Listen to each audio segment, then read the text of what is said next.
Hello everyone! Welcome to Uncut Gaming, Where we review. Anachrony Fractures of Time, the second expansion. Yes, which is a big one. Links below to the first round and overview, and then to the extended playthrough, where we experiment with new gags and Yeah. we're allowed. Yes. We're allowed, and that's it. Okay, so what did you think in terms of art? Art is always good in this game. Art is always I really good. like it. Art and components. It's colorful. I like the new mechs. I find it really funny that the artist who did the new New art? what are they called, leaders, Mm-hmm.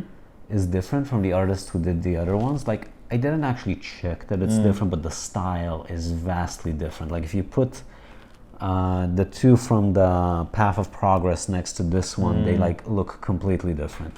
These ones are hotter, and that's it. They're great. Yeah, great. I guess the only thing that I can say about components is that it's even more space that you need because you have this potentially long of a board, you see?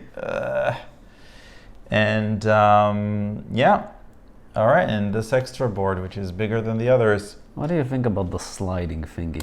Yeah, I didn't like it particularly. It's a bit large. I get why it's large, but it's a table hogger already. Yeah, maybe you could have they made it a could've- bit smaller or something. Yeah, I bet they tried.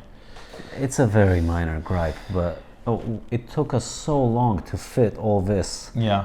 on the table in a way that's like camera friendly. Yeah. Okay. What else? What Mechanisms? else? What do you think about the blinking mechanism?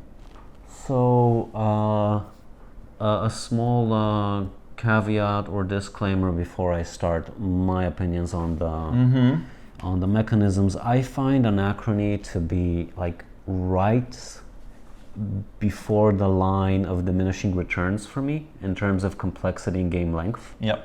I find games that approach the over 2 hours need to put a lot of effort for me to enjoy them. There are very few games that are that long that I genuinely enjoy. Anachrony is one of them, but it's like right on the cusp. If the game was a bit longer or a bit more complicated, I'd be unhappy with it. So take everything I say within this context. And if you don't think that Anachrony is too long or too complicated, you're gonna love this. You really will. The blinking adds a completely different dimension of strategy. It adds a bit of randomization Because you don't know what's gonna be free. meaning just you can't don't. anticipate which players will move Yeah. and things will open up. Yep. Yeah, it adds a lot of chaos to that because it makes the pre-impact rounds very, very, very different because a space is taken, then it's not taken, then a different one is taken, and you have to notice which units can blink. And that means that sometimes playing with your own board and delaying is a good thing for you because then a space that's cheaper might clear up. So this is something that they add that I like because in the base game you rush, and then once everyone takes their spots, you play with your own board, and it's always like that. There's very little deviation unless you need a specific resource, and then you control the flow of your own actions. But here, delaying, getting more buildings, getting more people to play with is good, and the blinking also devalues getting too many people. Correct. In the base game, you need a lot of people, and you don't have an option. You must have a lot of people. Here, you could put the extra effort into building a mechanism that removes cartridges, gives you cartridges, plays a bit with that, and then you don't need as many people, and that's nice. It opens up the board, even though it only adds like 3 or 4 slots. It really, really opens up the board. That being said, this is AP nightmare. A what? An AP nightmare. Okay. Yeah. If a player is insisting on analyzing every move and what other people might do, like this is a 20-minute turn. So put that into context. That it's really fun, it's really cool, but it adds almost too much complexity for me. And that's just this module. The other two modules, one was the new anomalies. Yeah, we'll maybe cover them later, like in a separate video. Sure. Yeah. Sure. But what was the other one other than the anomalies? That's it. The council and the variable. That's another thing. Those are from a different expansion. Mm-hmm. Yeah. Yeah, it's all a mush to me. I apologize. Yeah. We'll probably do a top 10 Anachrony modules in a separate video. Yeah. Sure. So that's my take on it. What's yours, honey? So I really like it. I do like the fact that it, like you mentioned, that it gives you a new overall strategy to the game, because you do want to maybe delay waking them up in order to then gain them again. Mm-hmm. So that's really interesting. And I don't mind the randomness, the luck based, because I find that you can always do whatever you want, like, because there's these spaces and these spaces, it's pretty safe. And other than that, you need to plan for it. Like, you need to make sure that, if you really want one of these spaces, you should take them before, because people won't blink out of them, whereas here people will blink out of them. And so I really like the slight shift in overall strategy. And what else? To me, every Anachrony module always plays with the risk reward, right? Mm-hmm. And here, we didn't really cover it. We didn't tend not to like risky games, right, where you roll to resolve, basically. But in this case, it's completely avoidable. Yeah, and it's you get completely VP, avoidable. which is what I tried to do. And you get so VP? Did you. Yeah. Oh, for moving them, yeah. And so that's nice. And I really enjoyed it. I mean, it's definitely recommended. I don't like, it is complex, and you're probably not playing a lot of Anachrony because it's a deep game, so you do need to sort of reacquaint yourself with the original Anachrony and then add this new thing. But it's okay. I wonder what it does to length. Maybe it doesn't change it a lot. By the way, the fact that there's less... because you shorten it. Yeah. This is something that I think they did really well, because you will get more resources, mm-hmm. and you will get more opportunities, so they didn't lengthen the game. Yeah. So that's and great. They made it 6 super projects still, which is nice. You can travel back in time. So they didn't really mess that mechanism up. This initial warp is also nice. Yeah. Because it gives you more opportunities to interact with time the traveling board without lengthening the game. So that's very good. Yeah. So overall, I really like this expansion. And in terms of variability, I want to mention that everything is